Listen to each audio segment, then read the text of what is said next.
Students, welcome to the class. അപ്പോൾ നമ്മളെ sixth module full complete ആയി കേട്ടോ. അപ്പോൾ കോണ്ടാക്റ്റ് ക്ലാസ്സിൻ്റെ ടൈമിൽ നമുക്ക് പ്രോബ്ലംസ് ഡിസ്കസ് ചെയ്യാൻ കൂടുതൽ. അപ്പോൾ ഇത് ഫിഫ്ത്ത് മോഡ്യൂളാണ്. ഫിഫ്ത്ത് മോഡ്യൂളിൽ AC വോൾട്ടേജ് കൺട്രോളർ. അപ്പോൾ നിങ്ങൾ കേട്ടിട്ടുണ്ടായിരിക്കും എന്താണ് AC വോൾട്ടേജ് കൺട്രോളർ. നമ്മളിപ്പോൾ ഒരു ഇൻപുട്ട് സൈഡിൽ AC സിഗ്നൽ അപ്ലൈ ചെയ്യുന്നു.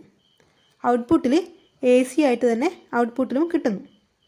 അപ്പോൾ ഇൻപുട്ടിൽ AC കൊടുത്താൽ ഔട്ട്പുട്ടിൽ AC തന്നെ കിട്ടുകയാണെങ്കിൽ അതിനാണ് AC ടു AC കൺവേർഷൻ. അതാണ് AC വോൾട്ടേജ് കൺട്രോളർ. അപ്പോൾ നമ്മൾ മുന്നത്തെ ക്ലാസ്സിൽ തന്നെ എന്തെല്ലാം പഠിച്ചു? DC ടു DC കൺവേർഷൻ പഠിച്ചിട്ടുണ്ടായിരുന്നു അല്ലേ? ഒരു ഫിക്സഡ് DC കൊടുത്തു കഴിഞ്ഞാൽ ഔട്ട്പുട്ടിൽ വേരിയബിൾ DC കിട്ടുന്ന ടൈപ്പ് സർക്യൂട്ട് പഠിച്ചിട്ടുണ്ടായിരുന്നു. അപ്പോൾ ഇവിടെ എന്ത് ചെയ്യുന്നതെന്ന് വെച്ചാൽ ഇൻപുട്ടിൽ AC സിഗ്നൽ കൊടുക്കുന്നു. ഇൻപുട്ടിലൊരു AC സിഗ്നൽ കൊടുത്തു കഴിഞ്ഞാൽ ഔട്ട്പുട്ടിൽ ഒരു AC സിഗ്നൽ കിട്ടും. അതാണ് AC ടു AC കൺവേർഷൻ. അതിനെയാണ് AC വോൾട്ടേജ് കൺട്രോളർ എന്ന് പറയുന്നത്. അപ്പോൾ ഇൻപുട്ടിൽ AC കൊടുത്തു കഴിഞ്ഞാൽ ഔട്ട്പുട്ടിൽ AC തന്നെയാണ് കിട്ടുന്നത്. അപ്പം നമുക്ക് എന്ത് ചെയ്യാൻ വേണ്ടി പറ്റുമെന്ന് വെച്ചാൽ ഔട്ട്പുട്ടിൽ കിട്ടുന്ന ആ ACൻ്റെ വോൾട്ടേജിനെ കൺട്രോൾ ചെയ്യാൻ വേണ്ടി പറ്റും.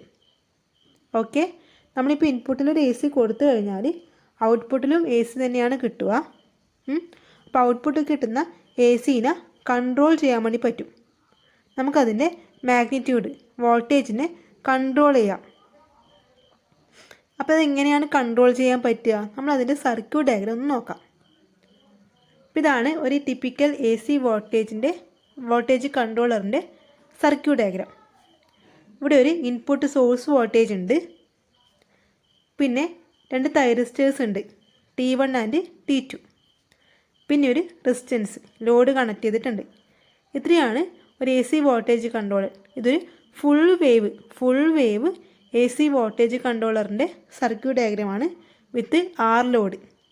ഓക്കെ, ഒരു ഇൻപുട്ട് സോഴ്സ് ഉണ്ട്, ഇൻപുട്ട് സോഴ്സ് വോൾട്ടേജ് ഉണ്ട്. പിന്നെ രണ്ട് തൈറിസ്റ്റേഴ്സ് ആൻറ്റി പാരലായിട്ട് കണക്ട് ചെയ്തിട്ടുണ്ട്. പിന്നെ അത് ഒരു റെസിസ്റ്റൻസിലേക്ക് കണക്ട് ചെയ്തിട്ടുണ്ട്. അപ്പോൾ ഇത്രയുമാണ് സർക്യൂട്ട് ഉള്ളത്. അപ്പോൾ എങ്ങനെയാണ് ഇതിൻ്റെ ഔട്ട്പുട്ട് വേവ് ഫോം വരുന്നത് നോക്കാം. അപ്പോൾ നമ്മളിവിടെ ഒരു സൈനുസോയിഡൽ വോൾട്ടേജ് ഇൻപുട്ടിൽ കൊടുക്കുന്നു അല്ലേ? ഒരു സൈനുസോയിഡൽ വോൾട്ടേജാണ് ഇൻപുട്ടിൽ അപ്ലൈ ചെയ്യുന്നത്.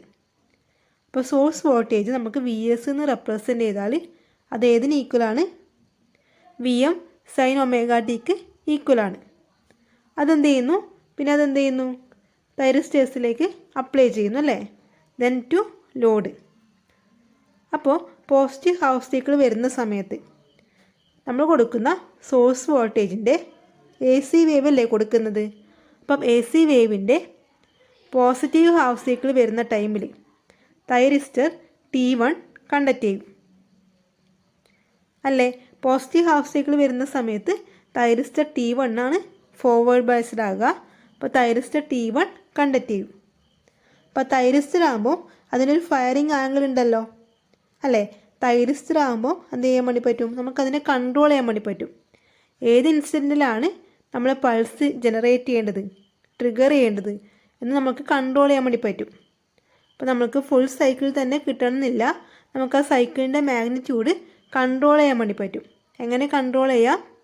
തൈറിസ്റ്ററിൻ്റെ ഫയറിങ് ആംഗിൾ ഒരു പോട്ടൊക്കെ വെച്ചിട്ട് അഡ്ജസ്റ്റ് ചെയ്തിട്ട് എന്ത് ചെയ്യാൻ വേണ്ടി പറ്റും? അതിൻ്റെ മാഗ്നിറ്റ്യൂഡ് കൺട്രോൾ ചെയ്യാൻ വേണ്ടി പറ്റും. അപ്പോൾ പോസിറ്റീവ് ഹാഫ് സൈക്കിൾ വരുന്ന സമയത്ത് തൈറിസ്റ്റർ T1 കണ്ടക്ട് ചെയ്യും. അപ്പോൾ നമ്മൾ അതിൻ്റെ മാഗ്നിറ്റ്യൂഡ് കൺട്രോൾ ചെയ്യാൻ വേണ്ടി പറ്റും. നെഗറ്റീവ് ഹാഫ് സൈക്കിൾ വരുന്ന സമയത്ത് തൈറിസ്റ്റർ T2 കണ്ടക്ട് ചെയ്യും. അതെന്തുകൊണ്ടാണ് അങ്ങനെ കണ്ടക്ട് ചെയ്യുന്നത്? പോസിറ്റീവ് ഹാഫ് സൈക്കിൾ വരുന്ന സമയത്ത് തൈറിസ്റ്റർ T1 ആണ് ഫോർവേഡ് ബയസ്ഡ്. നിങ്ങൾ അതിൻ്റെ പൊളാരിറ്റി ശ്രദ്ധിക്കുക. പോസിറ്റീവ് ഹാഫ് സൈക്കിൾ വരുന്ന സമയത്ത് തൈറിസ്റ്റർ T1 ആയിരിക്കും forward biased. Negative half cycle വരുന്ന സമയത്ത് തൈറിസ്റ്റർ T2 ആയിരിക്കും ഫോർവേഡ് ബയസ്ഡ്. അതുകൊണ്ടാണ് T1 ഉം T2 ഉം അറ്റ് എ ടൈമിൽ കണ്ടക്ട് ചെയ്യില്ല. എന്ത് ചെയ്യുന്നു? പോസിറ്റീവ് ഹാഫ് സൈക്കിൾ വരുന്ന സമയത്ത് തൈറിസ്റ്റർ T1 കണ്ടക്ട് ചെയ്യും. നെഗറ്റീവ് ഹാഫ് സൈക്കിൾ വരുന്ന സമയത്ത് തൈറിസ്റ്റർ T2 കണ്ടക്ട് ചെയ്യും. അപ്പോൾ ഫുൾ സൈക്കിൾ കണ്ടക്ട് ചെയ്യുന്നു അല്ലേ? പോസിറ്റീവ് ഹാഫ് സൈക്കിളും കിട്ടുന്നു, നെഗറ്റീവ് ഹാഫ് സൈക്കിളും കിട്ടുന്നു. അപ്പോൾ ഔട്ട്പുട്ട് വോൾട്ടേജ് എന്തുതന്നെയാണ്? AC വേവ് തന്നെയാണ്. അപ്പോൾ ഇൻപുട്ടിൽ AC കൊടുക്കുന്നു, ഔട്ട്പുട്ടിൽ AC കിട്ടുന്നു. അതായത് AC ടു AC കൺവേർഷൻ. അപ്പോൾ അതിനെയാണ് AC വോൾട്ടേജ് കൺട്രോളർ എന്ന് പറയുന്നത്. ഓക്കെ അല്ലേ? അപ്പോൾ ഇതിലൊരു ഇതും കൂടെ പഠിക്കാണ്ട് ഒരു പോയിൻറ്റും കൂടെ നോട്ട് ചെയ്യണം. നമുക്കിതിൻ്റെ AC വോൾട്ടേജിൻ്റെ ഔട്ട്പുട്ട് കിട്ടുന്ന AC വോൾട്ടേജിൻ്റെ മാഗ്നിറ്റ്യൂഡ് കൺട്രോൾ ചെയ്യാൻ വേണ്ടി പറ്റും. അപ്പോൾ എങ്ങനെയാണ് കൺട്രോൾ ചെയ്യുന്നത്? അതിൻ്റെ ഓൺ ചെയ്യുന്ന ടൈം കൺട്രോൾ ചെയ്യാം.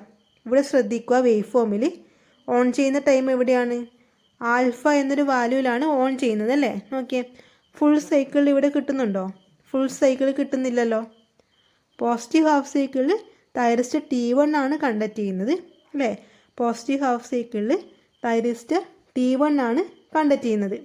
പക്ഷെ എന്തില്ല, ഫുൾ സൈക്കിൾ 0 തന്നെ സ്റ്റാർട്ട് ചെയ്യുന്നില്ലല്ലോ. 0യിൽ നിന്ന് സ്റ്റാർട്ട് ചെയ്യുന്നില്ല. ഒരു ആംഗിൾ ആൽഫയിൽ നിന്നാണ് സ്റ്റാർട്ട് ചെയ്യുന്നത്. അപ്പോൾ നമുക്കിതിൻ്റെ വോൾട്ടേജ് കൺട്രോൾ ചെയ്യാൻ വേണ്ടി പറ്റും. അപ്പോൾ ഇത് സ്റ്റാർട്ട് ചെയ്യുന്ന ഇൻസ്റ്റൻ്റാണ് ആൽഫ. അപ്പോൾ അതെങ്ങനെയാണ് ആൽഫ കിട്ടിയേ? എങ്ങനെയാണ് ആൽഫയിൽ നിന്ന് സ്റ്റാർട്ട് ചെയ്തത്? അതിനാണ് ഈ തൈറിസ്റ്റർ ഉള്ളത്. അപ്പോൾ ഈ തൈറിസ്റ്ററിൻ്റെ ആംഗിൾ ട്രിഗറിങ് ഇൻസ്റ്റൻറ്റ്, അതായത് സ്റ്റാർട്ട് ചെയ്യുന്ന ഇൻസ്റ്റൻറ്റ് നമുക്ക് കൺട്രോൾ ചെയ്യാൻ വേണ്ടി പറ്റും. പ്രാക്ടിക്കലി ചെയ്യുന്ന സമയത്ത് ഒരു പോട്ടൊക്കെ വെച്ചിട്ട് അഡ്ജസ്റ്റ് ചെയ്തിട്ട് നമുക്ക് കൺട്രോൾ ചെയ്യാൻ വേണ്ടി പറ്റും. കണ്ടോ, പോസിറ്റീവ് ഹാഫ് സൈക്കിളിൻ്റെ ടൈമിൽ ആൽഫയിൽ നിന്നാണ് സ്റ്റാർട്ട് ചെയ്യുന്നത്. നെഗറ്റീവ് ഹാഫ് സൈക്കിൾ വരുന്ന സമയത്ത് പൈ പ്ലസ് ആൽഫയിൽ നിന്നാണ് സ്റ്റാർട്ട് ചെയ്യുന്നത്. അപ്പോൾ പോസിറ്റീവ് ഹാഫ് സൈക്കിൾ വരുന്ന സമയത്ത് ആൽഫയിൽ നിന്ന് സ്റ്റാർട്ട് ചെയ്യുന്നു. നെഗറ്റീവ് ഹാഫ് സൈക്കിൾ വരുന്ന സമയത്ത് പൈ പ്ലസ് ആൽഫയിൽ നിന്ന് സ്റ്റാർട്ട് ചെയ്യുന്നു. ഓക്കെ അല്ലേ? പോസിറ്റീവ് ഹാഫ് സൈക്കിൾ വരുന്ന സമയത്ത് ആൽഫയിൽ നിന്ന് സ്റ്റാർട്ട് ചെയ്യുന്നു. നെഗറ്റീവ് ഹാഫ് സൈക്കിൾ വരുന്ന സമയത്ത് എവിടെ നിന്ന് സ്റ്റാർട്ട് ചെയ്യുന്നു? പൈ പ്ലസ് ആൽഫയിൽ നിന്ന് സ്റ്റാർട്ട് ചെയ്യുന്നു. അപ്പോൾ നമുക്കിതിൻ്റെ ഇൻസ്റ്റൻറ്റ് എവിടെ നിന്നാണ് സ്റ്റാർട്ട് ചെയ്യേണ്ടതെന്ന് 0 തന്നെ സ്റ്റാർട്ട് ചെയ്യണമെങ്കിൽ സ്റ്റാർട്ട് ചെയ്യാം. അപ്പോൾ ഇതിൻ്റെ സ്റ്റാർട്ടിങ് ഇൻസ്റ്റൻറ്റ് നമുക്ക് എന്ത് ചെയ്യാൻ വേണ്ടി പറ്റും? കൺട്രോൾ ചെയ്യാൻ വേണ്ടി പറ്റും. അതായത് ഇതിൻ്റെ മാഗ്നിറ്റ്യൂഡ് എന്ത് ചെയ്യാൻ വേണ്ടി പറ്റും? കൺട്രോൾ ചെയ്യാൻ വേണ്ടി പറ്റും. അപ്പോൾ നമുക്ക് സിഗ്നൽ കിട്ടുന്നുണ്ട്. പോസിറ്റീവ് ഹാഫ് സൈക്കിളിലും കിട്ടും, നെഗറ്റീവ് ഹാഫ് സൈക്കിളിലും വേവ് ഫോം കിട്ടുന്നുണ്ട്. പക്ഷെ എന്താണ്? കൺട്രോളബിളാണ്. അപ്പോൾ ഇവിടെ നമ്മൾ ഒരു AC ഇൻപുട്ട് കൊടുത്തു കഴിഞ്ഞാൽ ഔട്ട്പുട്ടിൽ AC തന്നെയാണ് കിട്ടുന്നത് അല്ലേ? AC ടു AC കൺവേർഷൻ തന്നെയാണ്. പക്ഷെ എന്താണ്? ഇതിൻ്റെ മാഗ്നിറ്റ്യൂഡ് കൺട്രോൾ ചെയ്യാൻ വേണ്ടി പറ്റും. അപ്പോൾ ഇതാണ് ഒരു സിമ്പിൾ AC വോൾട്ടേജ് കൺട്രോളർ. അപ്പോൾ ഇത് R ലോഡ് ആയതുകൊണ്ട് വോൾട്ടേജും കറൻറ്റും ഇൻ ഫേസ് തന്നെയാണ്. ഇതാണ് ഇതിൻ്റെ output voltage wave form. Second one current wave form. അപ്പോൾ ഇത് വിത്ത് R ലോഡാണ് അല്ലേ? നമ്മൾ റെസിസ്റ്റൻസ് ആണ് ഉപയോഗിച്ചത്, R ലോഡാണ് ഉപയോഗിച്ചത്. അപ്പോൾ വോൾട്ടേജും കറൻറ്റും ഇൻ ഫേസ് ആയിരിക്കും. ഓക്കെ അല്ലേ? അപ്പോൾ ഇവിടെ ഒരു R ലോഡ് ആയതുകൊണ്ട് വോൾട്ടേജും കറൻറ്റും എന്താണ്? ഇൻ ഫേസ് ആണ്. മനസ്സിലായല്ലോ? അപ്പോൾ ഇതൊരു സിംഗിൾ ഫേസ് AC വോൾട്ടേജ് കൺട്രോളറാണ്. ഫുൾ വേവ് എന്ന് പറയാൻ കാരണം എന്താണ്? നമുക്കിതിൻ്റെ പോസിറ്റീവ് ഹാഫ് സൈക്കിളിലും കിട്ടുന്നുണ്ട് സിഗ്നൽ, നെഗറ്റീവ് ഹാഫ് സൈക്കിളിലും കിട്ടുന്നുണ്ട്. അപ്പോൾ പോസിറ്റീവ് ഹാഫ് സൈക്കിളും നമുക്ക് കൺട്രോളബിൾ ആണല്ലേ? ആൽഫ വെച്ചിട്ട് കൺട്രോളബിൾ ആണ്. നെഗറ്റീവ് ഹാഫ് സൈക്കിളും കൺട്രോളബിൾ ആണ്. അതുകൊണ്ടാണ് full wave AC voltage controller എന്ന് പറയാൻ കാരണം അതാണ്. ഇനി ഹാഫ് വേവ് കൺട്രോളർ ഉണ്ട്. നിങ്ങൾ ഈ മൊഡ്യൂൾ പഠിക്കാനില്ല, എന്നാലും ജസ്റ്റ് ഒന്ന് അറിഞ്ഞിരിക്കുക. ഹാഫ് വേവ് കൺട്രോളർ മീൻസ് ഒരു പോസിറ്റീവ് ഹാഫ് സൈക്കിൾ മാത്രം അല്ലെങ്കിൽ നെഗറ്റീവ് ഹാഫ് സൈക്കിൾ മാത്രം നമുക്ക് എന്ത് ചെയ്യാൻ വേണ്ടി പറ്റുള്ളൂ? കൺട്രോൾ ചെയ്യാൻ വേണ്ടി പറ്റുള്ളൂ. അപ്പോൾ സർക്യൂട്ടിൽ എന്തായിരിക്കും ഉണ്ടാവുക ഡിഫറൻസ്? കൺട്രോൾ ചെയ്യണമെങ്കിൽ എന്ത് വേണം? തൈറിസ്റ്റർ തന്നെ വേണം. അപ്പോൾ പോസിറ്റീവ് ഹാഫ് സൈക്കിൾ അല്ലെങ്കിൽ നെഗറ്റീവ് ഹാഫ് സൈക്കിൾ മാത്രമേ കൺട്രോൾ ചെയ്യണമെങ്കിൽ ഒരു തൈറിസ്റ്റർ മാത്രം മതിയല്ലോ. ഹാഫ് വേവ് കൺട്രോളറിൻ്റെ കേസാണ് പറയുന്നത്. ഹാഫ് വേവ് കൺട്രോളറിൻ്റെ കേസിൽ എന്ത് ചെയ്യുള്ളൂ? ഒരു ഹാഫ് സൈക്കിൾ മാത്രമേ കൺട്രോൾ ചെയ്യാൻ വേണ്ടി പറ്റുള്ളൂ. അപ്പോൾ എന്ത് വേണ്ട? 2 തൈറിസ്റ്റേഴ്സിൻ്റെ ആവശ്യം ഇല്ല. ഒരു തൈറിസ്റ്റേഴ്സ് ഉപയോഗിക്കുക. അടുത്തത് എന്ത് ഉപയോഗിക്കണം? ഡയോഡാണ് ഉപയോഗിക്കേണ്ടത്. മനസ്സിലായല്ലോ? അപ്പോൾ ഇത് ഒരു ഫുൾ വേവ് AC വോൾട്ടേജ് കൺട്രോളറാണ്. മീൻസ് ഫുൾ വേവ് എന്താണ്? നമുക്കിതിൻ്റെ പോസിറ്റീവ് ഹാഫ് സൈക്കിളും നെഗറ്റീവ് ഹാഫ് സൈക്കിളും കൺട്രോൾ ചെയ്യാൻ വേണ്ടി പറ്റും. ഓക്കെ അല്ലേ? പോസിറ്റീവ് ഹാഫ് സൈക്കിളും നെഗറ്റീവ് ഹാഫ് സൈക്കിളും കൺട്രോൾ ചെയ്യാൻ വേണ്ടി പറ്റും. അപ്പോൾ ഹാഫ് വേവിൻ്റെ കേസ് പറയുകയാണെങ്കിൽ നിങ്ങളൊന്ന് അറിഞ്ഞിരിക്കുക. ഹാഫ് വേവിൻ്റെ കേസിലാണെങ്കിൽ എന്ത് ചെയ്യാൻ വേണ്ടി പറ്റുള്ളൂ? ഒരു ഹാഫ് സൈക്കിൾ മാത്രമേ കൺട്രോൾ ചെയ്യാൻ വേണ്ടി പറ്റുള്ളൂ.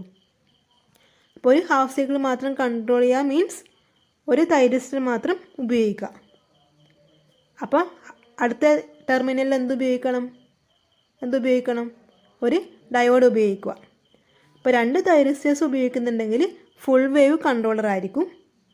മീൻസ് പോസിറ്റീവ് ഹാഫ് സൈക്കിളും നെഗറ്റീവ് ഹാഫ് സൈക്കിളും കൺട്രോൾ ചെയ്യാൻ വേണ്ടി പറ്റും. ഇനി ഒരു തൈരിസ്റ്റർ മാത്രമേ ഉപയോഗിക്കുന്നുള്ളെങ്കിൽ അത് ഹാഫ് വേവ് കൺട്രോളർ ആയിരിക്കും. അപ്പോൾ അതാണ് സിമ്പിളായിട്ട് നിങ്ങൾ അറിഞ്ഞിരിക്കുക. അതാണ് ഫുൾ വേവ് കൺട്രോളറും ഹാഫ് വേവ് കൺട്രോളറും. അപ്പോൾ നിങ്ങൾക്ക് പഠിക്കാനുള്ളത് ഫുൾ വേവ് കൺട്രോളറാണ്. അപ്പോൾ ഇതാണ് സർക്യൂട്ട് ഡയഗ്രാം. ഞാൻ പറഞ്ഞു കഴിഞ്ഞു. Wave form with R load. ഇത്രയും ഓക്കെ അല്ലേ?